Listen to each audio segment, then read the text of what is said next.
a good thing. So pare, gawa po mo. Ginaya. Ganun, may ganun na konti. Pero let me just ask you, and I know pag mga babae, hindi karaniwang sinasabi yung edad. Pero let me just say this, happy 18th birthday to you, Nadine Lustre. Wow, thank you naman. Ilang years din yun Ha? Hindi, sobrang, di ba, whenever we see Nadine, parang ang fresh ng dating niya palagi. Thank you. Alright, ang birthday mo talaga is when? 31. 31. Next week? Yeah, kayo. Halloween talaga. Yeah, talaga. Diba ganun yung party mo last year? Ah. Halloween. Tsaka invited ka doon? Hindi niya ako in-invite. Sorry naman. How does it feel na every single time, pinagdiriwang mo ang iyong kaarawan tuwing Halloween? Tuwing Halloween. Well, masaya siya kasi yun nga, nakakapag-costume kami. Alam mo yun, masaya. Pero, ewan ko, pero sabi ko sa'yo, excitement siya kapay, diba? Hindi ko alam, speechless ako, pero hindi pa rin ako makapaniwalang tumatanda na. Parang hindi naman. Can you believe na tumatanda? Hindi ako naniniwala. Pero naniniwala ka na sa forever. Oo, lalo na sa EDSA. Ha? Lalo na sa EDSA. Alam ko na kung bakit pala traffic doon si Ultraman nakipaglaban. Nakita na yung Instagram post na yun.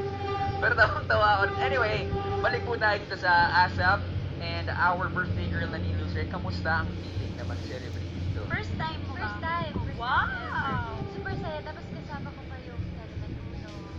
Diba? Ako Tsaka si ano, yung medyo magaling magtula. Oo, What's his ang name? galing-galing niya. Si Juan Miguel. Si Juan Miguel, Juan oo. Miguel. Hangang-hanga ako sa kanya talaga. Palagi. Sabi ko sa kanya, kanina ang galing mo. Lahat ng sinasabi mo tagos, kahit hindi ako nakaka-relate. Ay! Tagos. Sabi ko, Bakit hindi ka nakaka-relate? Happy puso ka, no? Oo. Tsaka, pag nilingan natin yung at Nads Lustre, yung Instagram niya, ang bigat ng mga pictures, yung mga caption, may hugot ba yan? May hugot? Hindi, kasi most of it naman puro... Well, let's Ano, ask ilaglag. James Reid. May hugot ba palagi si Nadine? Hindi naman. Oo. Ay, ano yan? Super safe, ha? Ayan. Oo, ha? Kuha, ha? But, where are you coming from? Ba't ganun yung mga pinapost mo palagi? Hindi naman hugot yun. Siguro, nahilig kasi ako sa music. So, most of the captions na natin, puro lyrics na nakaka-relate. Well, may hugot, pero Bakit? Ba't may hugot? Saan ka hindi ko nagagaling? alam. Hindi, ako kasi very emotional, sensitive. Sige, emotional na. Pero hindi ako emo, ha? Hindi masyado. Hindi masyado. Hindi, pero Hindi naman yung... talking about her love for music, meron tayong game na gagawin dito mamaya-maya. Pero, still ongoing pa rin yung isang contest doon sa isang cable music channel sa kabilang network na kung saan parte ka, di ba? Yes. Oo. Wait lang. It's a music channel na hindi mix po. Nag-load pa yung... Oo. How does it feel? Biro mo international na ang music mo.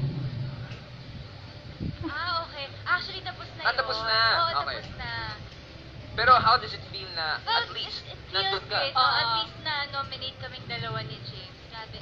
Siyempre, international din yun. Tama. It's a different feeling. It doesn't really sink in like it should. It's like, You're recognized not just here in the Philippines but all over the world, di ba? Yes.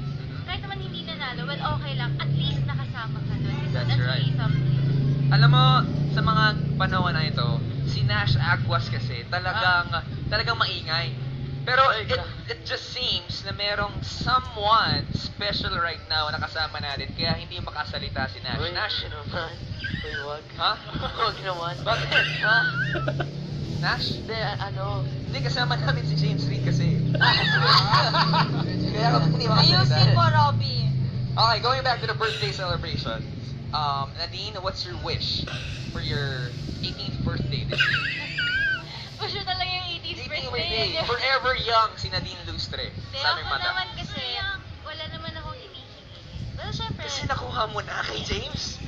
nakakaloka ka talaga. Ha? Hindi, kasi, ang gusto ko lang naman talaga is yung makapagpasaya ako ng mga tao, ganyan, mga supporters namin, of course, Orphonistas, JDs and addicts.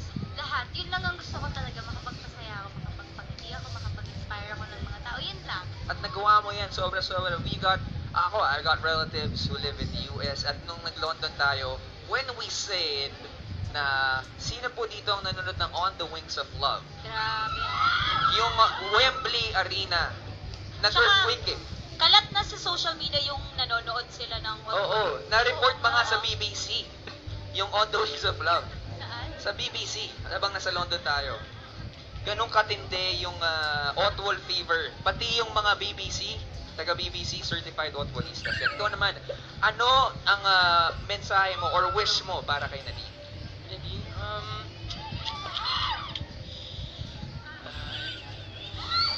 what I wish for is to just stay yourself. Stay the way she is. Don't change. Keep her individuality. Whenever you talk with each other, parang, di ba, is it just me or may something talaga, di ba? They got this undeniable chemistry. So when we talk, Very, there's no chemistry. parang, On the wings. medyo awkward eh, pag kami dalawa eh. Oo nga. But right now, I guess Alora will take over for the game. Tama ba, Alora? Okay, yan. Magigames tayo. Okay, excited naman. Ito yung Nadine's playlist. Ah. Oo. Ito yung ang kanta mo para sa Chururut na ito. Sing your Chururut. answer. Chururut na ito. Oo, sa Chururut na ito. And Yan. let me just say this Yes. our You bosses see it now. from ASAP Live, talagang pumunta pa dito sa ASAP Yes. Chill Out para ma-witness itong moment na Wala to. na pong natira sa stage. Grabe, pati sa writer's table Oo. wala nang natira. Kasi Offline nandito po muna ang ang ASAP JD. Sorry, bawal na sabihin. Ibang klase. See, even yung poll nyo, kasi believe it or not, yung mga tao sa ABS-CBN, pagdating na ng 9:30 or 9:45, Yes. tutok na tutok lahat ng Yung mga nagpipicture kapamilya sila natin. sa 12th floor Oo. habang naroon na TV. Alright, let's play that game right now. Yes, okay. First, sige. Ayan, ano ang song mo when you want to cheer up? I want to cheer up. Love myself. By Hailey Steinfeld. Sobrang nakaka-cheat. Wala lang.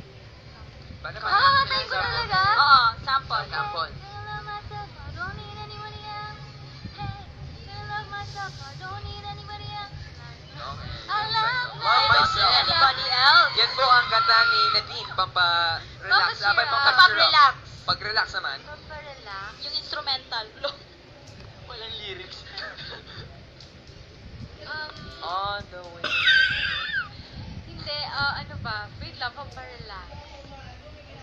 Ano ba? Wait lang, wala akong maisip. Pag nahihirapan ako pag Na na na ganyan na on the na spot. na na na na. Para. Wait lang, wait lang. Ha? Paano ba nire-relax ang isang Nadine, Mr. James? Paano ba nire-relax? Relax. What? Cheer up. Nakapag-move on ka na ba? Kasi yung tricycle nakapag-move on na. Cheer up. Especially when I get late, get crazy, so I start making faces.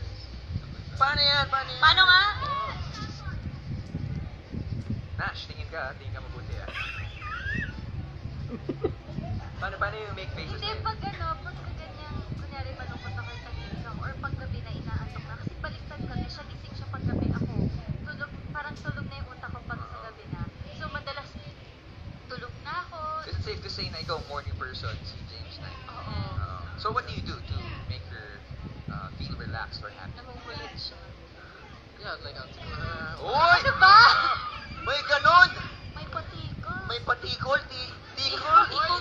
Ay, tikol po. Tikol, oo. Grabe naman yun. Tickle Sari. Ikaw ba masyado kang makiliti? Sobra. Ha? Ako hindi. Siya hindi. Ayun. Anong nakakapag sa'yo? Tikol. Oo. Tikol naman ah. Ikaw na, Pag paano mo pakiliti. cheer up si James? Wala, kinukulit ko lang. Paano yan? Iba eh. Ha? Ano ba? Paano ba? Kilala Ano mo ba ba naman isa't yan? isa? Kilala namin, kaya lang kasi syempre mahirap i-demonstrate, di ba? Ayun. Para sa kanila lang. Para sa ba? kanila lang, oo. Hindi. And that works for Oo, them, diba? respect. Hindi. privacy. Madalas, pag nakita ko tahimik siya, yung mga videos na nakakatawa sa Instagram, napakita ko sa kanya, mga videos sa YouTube, mga vibes, ganun, mga jokes, and all that, napakita ko sa kanya. Tapos yun, after nun, sunod-sunod na kung ano ng mga jokes yung nakikita namin, videos, ganun lang. Klase, no? Pero let's stop the game for a while and let me just ask this. How do you maintain the magic sa ongoing sa club? Kasi every single time we watch you, alam niyo po yung mga galawang nasa sala ka, pero hindi ka makatayo